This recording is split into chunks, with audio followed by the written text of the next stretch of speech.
Doctor Mohammad Yunus গভীর রাতে কোথায় কি করে ফেলেন এবং তাতে করে বিএনপি নাই হয়েছে।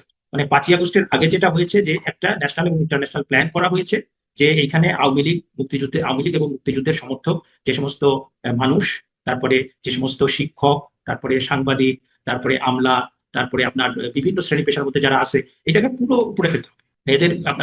এদের জীবনের অধিকার বলে কিছু থাকবে না, যখন তখন মত করে মেরে ফেলা যাবে। এদের চাকরির অধিকার বলে কিছু থাকবে না, এদের শিক্ষা জীবন বলে কিছু থাকবে না, এদের নিজের বাসায় থাকতে পারবে না, পালিয়ে পালিয়ে বেড়াতে হবে। এতে করে কি হবে যে আপনার প্রতিহিংসা কয়েকশো গুণ বেড়ে যাবে। হয় আপনার একদম আওয়ামী লীগ বিএনপি সহ যারা বাংলাদেশের মুক্তিযুদ্ধে বিশ্বাস করেন তারা একমত হয়ে আপনার ওই মুক্তিযুদ্ধ বিরোধী যারা আছে তাদের ব্যাপারে একটা পলিসিগত সিদ্ধান্ত নিতে হবে।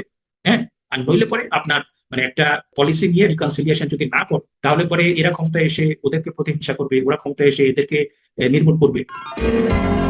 আমন্ত্রণ জানাচ্ছি প্রিয় দর্শক, মানচিত্রের নিয়মিত আয়োজন কথোপকথনে আজকে আমাদের সঙ্গে আলোচনা যুক্ত রয়েছেন ঢাকা বিশ্ববিদ্যালয়ের আইন বিভাগের অধ্যাপক, রাজনীতি বিশ্লেষক Sheikh Hafizur Rahman Curzon. Professor Curzon, বেশ কয়েকটি বিষয় নিয়ে আমরা আলোচনা করবো। প্রথমেই যেটি এখন টক অফ দ্য কান্ট্রি, অবশেষে রাষ্ট্রপতি পদে বিএনপির মনোনীত প্রার্থীর নাম আমরা শুনলাম। মির্জা ফখরুল ইসলাম আলমগীরকেই চূড়ান্তভাবে মনোনীত করা হয়েছে, তার পক্ষে মনোনয়ন জমা দেওয়া হয়েছে। আমার যে প্রশ্নটি সেটি হচ্ছে যে ডক্টর ইউনূসও এই প্রতিযোগিতায় অনেক ধরনের দৌড়ঝাঁপ করছিল, আন্তর্জাতিক লবিং করছিল। যদিও কেউ বলছিলেন যে না, সে পারবে না, তারপর আমরা জানি যে তিনি চেষ্টা চালিয়ে যাচ্ছিলেন যেভাবেই হোক। কেন তিনি পারলেন না? আমরা জানি যে তিনি ডিপ স্টেটের প্রতিনিধি ছিলেন, মার্কিন যুক্তরাষ্ট্রের এক ধরনের তুমুল আস্থা অর্জন করেছিলেন বাইডেন প্রশাসনের পক্ষ থেকে। আমরা কি ধরে নেবো যে তার প্রয়োজনীয়তা শেষ হয়ে গেছে মার্কিন যুক্তরাষ্ট্র অথবা ডিপ স্টেটের কাছে? আমার যেটা মনে হয় যে ডক্টর মোহাম্মদ ইউনূস 5ই আগস্টের পরে তার যে ভাবমূর্তি গড়ে তোলা হয়েছিল এবং 5ই আগস্টের পরে 8ই আগস্ট তিনি যে প্রধান উপদেষ্টা হিসেবে শপথ নিলেন, তার 2-3 মাসের মধ্যে তার যে ভাবমূর্তি ছিল, তিনি মানে সততার সাথে নিষ্ঠার সাথে কাজ করলে ভালো কিছু করতে পারতেন। কিন্তু আমরা আসলে তার যে দুর্বৃত্ত চরিত্র দেখলাম, বিধবার চরিত্র দেখলাম, তার যে বাংলাদেশ বিরোধী চরিত্র দেখলাম, এবং দেখলাম যে বাংলাদেশের শিক্ষা সংস্কৃতি, বাংলাদেশের স্বাস্থ্য, বাংলাদেশের মুক্তিযুদ্ধ, বাংলাদেশের কোনো কিছুর প্রতি তার কোনো দায় নেই, টান। তার মূল ইয়েটা হচ্ছে যে সে একজন ইকোনমিক্সের প্রফেসর, গ্রামীণ ব্যাংকে বিক্রি করে ব্র্যান্ডিং করে সে সারা বিশ্বে হাজার হাজার কোটি টাকার বিজনেস করেছে। তারপরে মার্কিন যুক্তরাষ্ট্র অনেকদিন আগে থেকেই তাকে ফিট করেছে, কারণ তার নাম তো আমরা 2007-8 থেকেই শুনি। তার নিজের স্বার্থ আর নিজের বাণিজ্য ছাড়া, দেশ বিক্রি করে দেওয়া ছাড়া, যে মার্কিন যুক্তরাষ্ট্র কিংবা অন্য কোনো স্বার্থে বাংলাদেশকে পুরো বিক্রি করে দেওয়া ছাড়া তার মাধ্যমে ভালো কিছু হতে পারে আমি মনে করি না। এবং আপনার এই অনুষ্ঠানে আমি বলেছিলাম যে ডক্টর ইউনূস কোনোভাবেই রাষ্ট্রপতি হবে না। আলোচনায় থাকতে পারে, আলোচনায় খুব বেশি ছিল সেটাও আমি দেখতে পাইনি, কোথাও কোথাও আলোচনা হয়েছে, কিন্তু তিনি যদি রাষ্ট্রপতি হন তাহলে পরে বিএনপি নাই। কিন্তু আমরা দেখলাম যে যেমন ডিপ স্টেটের প্রতিনিধি অনেকেই মনে করেন যে আরেকজন ডক্টর খলিল বা মার্কিন রিপ্রেজেন্টেটিভ, তিনি মার্কিন যুক্তরাষ্ট্রের হয়ে সব ধরনের এখানে অনেক কিছু করছেন, মার্কিন বাণিজ্য চুক্তি করার ক্ষেত্রেও তার অগ্রণী ভূমিকা ছিল। ডক্টর খলিল যখন পররাষ্ট্রমন্ত্রী হয়েছেন তখন মানুষের মধ্যে একটা বদ্ধমূল ধারণা তৈরি হয়েছিল যে ডক্টর ইউনূসই সম্ভবত রাষ্ট্রপতি হতে যাচ্ছেন, এবং সে ধরনের একটি চক্রান্ত ছিল তো। রাষ্ট্রপতি এবং প্রধানমন্ত্রীর মধ্যকার যে ভারসাম্য আনার বিষয়টি জুলাই সনদে, তাকে সামনে রেখে এগুলো করা হচ্ছিল বলে অনেকে মনে করেন, আমিও মনে করি। তো সেই জায়গা থেকে শেষমেশ কেন তিনি ছিটকে পড়লেন? মানে এটা কি বিএনপি হতে দেয়নি, বা নাকি তার প্রয়োজনীয়তা আর যুক্তরাষ্ট্রের কাছে নেই? যে আপনার মার্কিন যুক্তরাষ্ট্র তো সারা পৃথিবীতে গ্লোবাল পাওয়ার, তারা বিভিন্ন দেশে বিভিন্নভাবে তাদের প্রভাব বিস্তার করে এবং অনেক সময় আপনার প্রত্যক্ষভাবে না করে পরোক্ষভাবে। এবং ডক্টর মোহাম্মদ ইউনূসকে দিয়ে তাদের পারপাস, তারা যতটুকু তাদের স্বার্থ সিদ্ধির দরকার ছিল সেটা হয়ে গিয়েছে। এবং ডক্টর মোহাম্মদ ইউনূস তাদের পারপাস আর সার্ভ করতে পারতেন না। কারণ তিনি মানে প্রধান উপদেষ্টা হিসেবে তার যে ভাবমূর্তি তৈরি হয়েছে, আইন শৃঙ্খলা চলছে না, শিক্ষা চলছে না, ব্যবসা বাণিজ্য চলছে না, তারপর তার ভাবমূর্তি প্রত্যেকটা মানুষের কাছে খারাপ হয়েছে। এবং বাংলাদেশে কোনো একক শক্তি তার স্বার্থ তো এককভাবে সিদ্ধি করতে পারবে না। এখানে চীনও এককভাবে পারবে না, ভারতও এককভাবে পারবে না, মার্কিন যুক্তরাষ্ট্রও পারবে না। ইন্টারনাল অনেক ফ্যাক্টর আছে, এক্সটার্নাল অনেক ফ্যাক্টর আছে, এবং সবকিছু মিলে জনগণের চাপ থাকে, রাজনৈতিক দলেরও একটা, কারণ তারা তো স্থায়ী একটা দল, তাদের তো রাজনীতি করতে হবে বছরের পর বছর। সুতরাং যা খুশি তাই যে কেউ করতে পারে না। আর বিএনপি তার অস্তিত্বকে বিপন্ন করে ডক্টর মোহাম্মদ ইউনূসের মতো কোনো লোককে, কারণ ডক্টর মোহাম্মদ ইউনূসকে তাদের কম ভুগিয়েছে। হ্যাঁ, তিনি তো নির্বাচনই দিতে চান। এবং ডক্টর মোহাম্মদ ইউনূস খলিলের ব্যাপারে কি বিএনপির প্রধান নেতৃবৃন্দ খুব কড়া কথা বলেন নাই তার নাগরিকত্ব সহ তার সবকিছু নিয়ে? এবং তিনি তো একজন মানে স্রেফ একজন মিথ্যাবাদীও বটে। আমরা একটা ভিন্ন প্রশ্নে যেতে চাই, সেটা হচ্ছে যে ডক্টর ইউনূসের সময় আমরা দেখেছি যে জঙ্গিবাদী শাসনের মাধ্যমে যে মপতন্ত্র কায়েম করা হলো, সেই মপ ক্রিয়েট করে একের পর এক শিক্ষককে পদত্যাগে বাধ্য করা হচ্ছিল, তাদেরকে তাদের কর্মস্থল থেকে বিদায় করা হচ্ছিল, অনেক কিছু আমরা দেখেছি। কিন্তু রূপটা হয়তো চেঞ্জ হয়েছে, কার্যক্রমগুলো অব্যাহত আছে। আমি বলতে চাচ্ছি যে সাম্প্রতিক সময়ে বিভিন্ন বিশ্ববিদ্যালয়ের অধ্যাপকদের পদত্যাগে বাধ্য করা হচ্ছে অথবা তাদের বিরুদ্ধে ব্যবস্থা নেওয়া হচ্ছে। ঢাকা বিশ্ববিদ্যালয়ে কয়েকদিন আগে ৫ জন শিক্ষককে সাময়িক বহিষ্কার করা হলো। শেখ হাসিনাকে ফিরিয়ে আনতে বিভিন্ন বিশ্ববিদ্যালয়ের ৪০৪ জন শিক্ষকের তালিকা করা হয়েছে বা নজরদারিতে আছে। এই কথা খোদ বলেছেন আপনার বিশ্ববিদ্যালয়, ঢাকা বিশ্ববিদ্যালয়ের উপাচার্য। এবং আম তিনি বলছেন যে এটি করা হতেই পারে। তাদেরকে শাস্তির আওতায় আনা হতে পারে। রাষ্ট্রদ্রোহিতার অভিযোগে তাদেরকে বিচারের মুখোমুখি করা লাগতে পারে। আমার কথা হচ্ছে যে এই যে লেজুভিত্তিক রাজনীতি শিক্ষকদের, চিকিৎসকদের, সাংবাদিকদের এটা নতুন কিছু নয়। কিন্তু এটি রাষ্ট্রদ্রোহিতার অভিযোগের মধ্যে বা রাষ্ট্রদ্রোহিতার অপরাধ তুল্য কেমন করে হয়? আর এই যে সংস্কৃতি, এই তালিকা করে তাদের বিরুদ্ধে ব্যবস্থা নেওয়া হচ্ছে বা আরো নেওয়া হবে। একজন অধ্যাপক হিসেবে, শিক্ষক হিসেবে আপনার মূল্যায়নটা কি? কিন্তু তারপরেও আমি বলবো পৃথিবীর কোথাও আপনি রাজনৈতিক মতবাদের জন্য কাউকে রাজনৈতিক মতবাদের জন্য কাউকে শাস্তি দেওয়া, কোন শিক্ষক মানে কোন দলকে সমর্থন করবেন, কোন শিক্ষক কোন রাজনীতি করবেন, সেটা তো আপনি ঠিক করে দিতে পারেন না। এটা পৃথিবীর কোথাও না। এবং যদি সে কোনো কিছু করে থাকে, কোনো একটা রাজনৈতিক দলকে সমর্থন করে থাকে এবং সেটার জন্য আপনি তো তাকে মানে তাকে তাকে আপনি কি কোন আইনে বিচার করবেন? মানে কোনো একজন শিক্ষক, কোনো একজন সাংবাদিক, কোনো একজন আমলা, কোনো একজন মানে আমরা ৫ই আগস্টের পরে যেটা দেখেছি প্রচন্ড বড় একটা সমস্যা হিসেবে যে বিভিন্ন পেশাজীবীদের আপনার ট্যাগ দেওয়া হয়েছে যে তারা স্বৈরাচারের দোষর, তারা জুলাই আগস্ট আন্দোলনের বিরুদ্ধে ভূমিকা পালন করেছেন, সুতরাং তাদেরকে বহিষ্কার করা হলো, তাদেরকে পদত্যাগে বাধ্য করা হলো, তাদেরকে শাস্তিমূলক ব্যবস্থা নেওয়া হলো।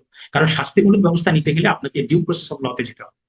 হয় ঢাকা বিশ্ববিদ্যালয়ে যদি আপনি কোনো শিক্ষকের বিরুদ্ধে শাস্তি দিতে চান, তাহলে তার একাডেমিক কোনো রুলস এর ভায়োলেশন হয়েছে কিনা, ১৯৭৩ সালে যে ওয়ার্ডার সেটার কোনো রুলস এর ভায়োলেশন হয়েছে কিনা। আরেকটা হচ্ছে যে আপনি যদি তাকে বলেন যে তিনি একটা অপরাধ করেছেন, পিনাল কোড কিংবা সন্ত্রাস বিরোধী আইন কিংবা ধরেন স্পেশাল পাওয়ার্স অ্যাক্ট কিংবা কোনো একটা ফৌজদারি আইন, সেটা তিনি যদি হুম, লঙ্ঘন করেন, তার বিরুদ্ধে সুনির্দিষ্ট কোনো অভিযোগ থাকে, তাহলে আপনি তাকে শাস্তি দিতে পারেন। কিন্তু ৫ই আগস্টের পরে যেটা হচ্ছে, এবং আমার ধারণা এটা মুক্তিযুদ্ধ বিরোধী শক্তি যে তাদের মাথা থেকে এসছে এবং এটা পুরো বাংলাদেশকে ধ্বংস করার একটা চক্রান্ত। মানে আমরা বিভিন্ন সময় রেজিম চেঞ্জ দেখেছি, কিন্তু রেজিম চেঞ্জের পরে যারা ধরেন যে আগের সরকারের সমর্থক ছিল তাদেরকে ওইটার জন্য আপনার মানে এইভাবে তাদের উপর মব করা, তাদেরকে বাড়িঘর জ্বালিয়ে দেওয়া, তাদেরকে চাকরিচ্যুত করা, মানে এইটা একটা মানে একটা সমাজ এবং রাষ্ট্রকে পুরোপুরি ধ্বংস করে দেওয়ার চাকরি। এবং আপনি এখানে যেটা হয়েছে যে সম্প্রতি ২৩২ জন শিক্ষকের একটা তালিকা হয়েছে, তারপরে আবার ১২৫ জন শিক্ষকের একটা তালিকা হয়েছে। তারপরে আপনি দেখেন যে এইখানে আপনি তালিকাটা কারা করছে, বিবিসি রিপোর্ট আমি দেখলাম সেটাই পাওয়া যাচ্ছে। তালিকাটা কারা করেছে, তালিকাটা মাননীয় উপাচার্যের কাছে গিয়েছে, কিন্তু কারা করেছে সেটা জানা যাচ্ছে না। এবং আপনি কিসের উপর ভিত্তি করে তালিকাটা করলেন যে এরা স্বৈরাচারের দোষর এবং এরা জুলাই আগস্টের যে আন্দোলন সেটার বিরুদ্ধে অবস্থান নিয়েছিলেন। দেখেন ভাই, ওই সময় কিন্তু আমি আমি কিন্তু ঢাকা বিশ্ববিদ্যালয় ক্যাম্পাসে ছিলাম এবং আপনি দেখেন যে আমাদের মানে শিক্ষকদের ভিতরে প্রায় প্রায় সবাই কিন্তু কোটা সংস্কার আন্দোলনকে সমর্থন করছে। ডক্টর ইউনূসের জঙ্গি শাসনের সময় যে কাজগুলো চলছিল মানে বিরোধী মতের বা ফ্যাসিবাদের দোষর ট্যাগ দিয়ে আওয়ামী মনোভাবাপন্ন মানুষদেরকে নানানভাবে হয়রানি করা, চাকরিচ্যুত করা, অপসারণ করা কিংবা পদত্যাগে বাধ্য করা, সেই কাজগুলো এখনো চলছে। কেন এখনো একটি রাজনৈতিক সরকারের সময় এই কাজগুলো চলবে? বা এর পরিণামটা কি? এখন সেটা চলাটা খুব আহ অনভিপ্রেত। আমরা এটা চাই, কারণ আমরা বিএনপি একটা রাজনৈতিক দল, তার কাছ থেকে আমরা রাজনৈতিক আচরণ প্রত্যাশা করি। বিএনপি ১৯-২০ বছর ক্ষমতার বাইরে ছিল এবং তারা নিজেরাও এই বিরোধী দলকে যে নিষ্পেষণ করা হয়েছে তার শিকার হয়েছে, মানবাধিকার লঙ্ঘনের শিকার হয়েছে। তারপরে নানা রকম সরকারি তারা নিজেরাও অভিযোগগুলো করে যে এগুলোর শিকার তারা হয়েছে। তো যে সমস্ত অন্যায় কিংবা যে সমস্ত মানবাধিকার লঙ্ঘন, যে সমস্ত অবিচারের শিকার তারা হয়েছে, সেইটা তারা কেন করছেন কিংবা তাদের সময় কেন সেটা হচ্ছে? এবং শুধু হচ্ছে না, মানে গত এই ৫ই আগস্টের পরে মানে এর আগের সরকারের সময় যা হয়েছে তার চেয়ে কয়েক মানে অসম্ভব রকম অসহনীয় ভাবে বেশি বেশি হচ্ছে, বেশি রকম বাড়াবাড়ি হচ্ছে। কারণ আপনি মানে কোনো ধরনের কোনো অভিযোগ নাই, আপনি শুধু স্বৈরাচারের দোষর বলে আপনি অ্যাপেলেট ডিভিশনের ৫ জন বিচারপতিকে মপ করে পদত্যাগ করাই দিলেন। অ্যাপেলেট ডিভিশনের কত ১২-১৫ জন বিচারপতিকে আপনি করে, কারণ একটা দেশে আপনার রেজিম চেঞ্জ হোক আর যাই হোক, একটা তো ডিউ প্রসেস অফ ল থাকবে, নর্মস থাকবে। যে ঢাকা বিশ্ববিদ্যালয়ের কোনো শিক্ষককে যদি আপনি অপসারণ করতে চান, এটার তাকে বলতে হবে যে ১৯৭৩ সালে যে ওয়ার্ডার, সেই ওয়ার্ডারের কোন সেকশনে কোথায় তার মানে লঙ্ঘন হয়েছে, তিনি কি পরীক্ষা সংক্রান্ত কোনো অনিয়ম করেছেন কিংবা তার কি ক্লাস সংক্রান্ত কোনো সমস্যা হয়েছে কিংবা তার একাডেমিক কোনো রুলস এর ভায়োলেশন হয়েছে, তাহলে সুস্পষ্টভাবে তাকে বলতে হবে this are the violations under the 1973 order. আর অন্য একটা হতে পারে যে আপনি যদি কোনো ক্রাইম করেন, এর কোনোটা যদি না হয় তাহলে পরে আপনি একদল শিক্ষার্থী আপনাকে অভিযোগ করলো এবং এই ক্ষেত্রে আপনি ৫ই আগস্টের পরে যেটা হয়েছে যে অনেক শিক্ষককে তাকে তাদের বিরুদ্ধে কি অভিযোগ সেইটাও তাদেরকে দেওয়া হয়। ঢাকা বিশ্ববিদ্যালয় তো এই অবস্থা, আপনি যে সমস্ত বেসরকারি বিশ্ববিদ্যালয় যারা ১৯৭৩ সালের অর্ডারে চলে না, হুম, সেই হুম। সমস্ত বিশ্ববিদ্যালয়ে শত শত শিক্ষককে চাকরিচ্যুত করে তাদের বেতন বন্ধ করে রাখা হচ্ছে। তাহলে তাদের পরিবারগুলো কিভাবে চলবে? শত শত স্কুলে আপনার মহিলা শিক্ষক সহ হেডমাস্টার অনেককে মব করে তাদেরকে চাকরিচ্যুত করা হয়েছে, কয়েকজন হার্ট অ্যাটাক করে মারা গিয়েছে। তো এই যদি হয় অবস্থা, এবং আপনার এই যে মানে 5ই আগস্টের আগে যেটা হয়েছে যে একটা ন্যাশনাল এবং ইন্টারন্যাশনাল প্ল্যান করা হয়েছে যে এইখানে আওয়ামী লীগ এবং মুক্তিযুদ্ধের সমর্থক যে সমস্ত মানুষ, তারপরে যে সমস্ত শিক্ষক, তারপরে সাংবাদিক, তারপরে আমলা, তারপরে আপনার বিভিন্ন শ্রেণী পেশার মধ্যে যারা আছে, এটাকে পুরো উপড়ে ফেলতে হবে। এদের আপনার এদের জীবনের অধিকার বলে কিছু থাকবে না, যখন তখন মত করে মেরে ফেলা যাবে। এদের চাকরির অধিকার বলে কিছু থাকবে না, এদের শিক্ষা জীবন বলে কিছু থাকবে না, এদের মানে বাসা থেকে নিজের বাসায় থাকতে পারবে না, পালিয়ে পালিয়ে বেড়াতে হবে। এতে করে কি হবে যে আপনার প্রতিহিংসা কয়েকশো গুণ বেড়ে যাবে, প্রতিহিংসা কয়েকশো গুণ বেড়ে যাবে। এখন আওয়ামী লীগ যদি ভবিষ্যতে কখনো ক্ষমতায় আসে, তারা যদি সেরকম সহনশীলতা এবং খুব ফারসাইটেড, অত্যন্ত দূরদর্শী, এবং আপনার সহনশীল যদি কোনো পলিসি নিতে পারে। কারণ আমি কালকে একটা শুনছিলাম, আমার একজন শুভাকাঙ্ক্ষী তিনি পাঠিয়েছেন, কাজী জাফর আহমেদ বেশ কয়েক বছর আগে আপনার ওই চ্যানেল আই, জিল্লুরের যে অনুষ্ঠান, সেখানে বলছেন যে আমরা বঙ্গবন্ধু আসার পরে তাকে আমরা বলেছি যে 1971 সালে মুক্তিযুদ্ধ বিরোধীরা কি করেছে আপনি তা জানেন না, সুতরাং বিচার করে এদেরকে একদম নিশ্চিহ্ন করে দিতে হবে, নইলে কিন্তু এরা বাংলাদেশকে শান্তিতে থাকতে দেবে না। তো বঙ্গবন্ধু তখন বলছেন, কাজী জাফর আহমদকে বলছেন যে দেখ, বাংলাদেশ অনেকটা হোমোজেনাস, মানে একই রকম। এইখানে আমরা অধিকাংশ মুসলমান, এখানে খুব বেশি আদিবাসীও নাই, এখানে ট্রাইবাল জনগোষ্ঠীও নাই, এইখানে মানে একটা সমাজে যে বিভিন্ন জাতি গোষ্ঠী বর্ণ থাকে এবং সেটা নিয়ে যে বিভাজন হয়, আমাদের এখানে কিন্তু সেই বিভাজনটা না। সুতরাং এই ইস্যুতে আমি বেশি বেশি বিচার করে ফাঁসি দিয়ে আমি কিন্তু ওদেরকে মানে একটা বিভাজন তৈরি করতে চাই। হ্যাঁ, কিন্তু আসলে যেটা মুশকিল হয়েছে, আমার কাছে মনে হয় যে বঙ্গবন্ধু যেটা করতে পারতেন, যে যারা মাস্টার মাইন্ড তাদেরকে বিচার করে দৃষ্টান্তমূলক শাস্তি দিয়ে বাকিদের তিনি রিকনসিলিয়েশন এফেক্টিভলি করা দরকার ছিল। কিন্তু আজকে আমরা যেটা দেখছি যে মুক্তিযুদ্ধ বিরোধী শক্তি তারা খুবই সুকৌশলী পুরো জাতিকে দুই ভাগ করে ফেলেছে, এবং এমন ভাবে ভাগ করেছে আপনি যেভাবেই বলেন, এখন 5ই আগস্টের পরে যেটা হয়ে গেছে যে বাংলাদেশ পন্থী আর বাংলাদেশ বিরোধী। হ্যাঁ, এবং এটা এমন ভাবে বিভক্ত হয়েছে যে আমি প্রতিনিয়ত আমি কিন্তু মানে আশঙ্কিত হই যে কি পরিমাণ প্রতিহিংসা হবে, কি পরিমাণ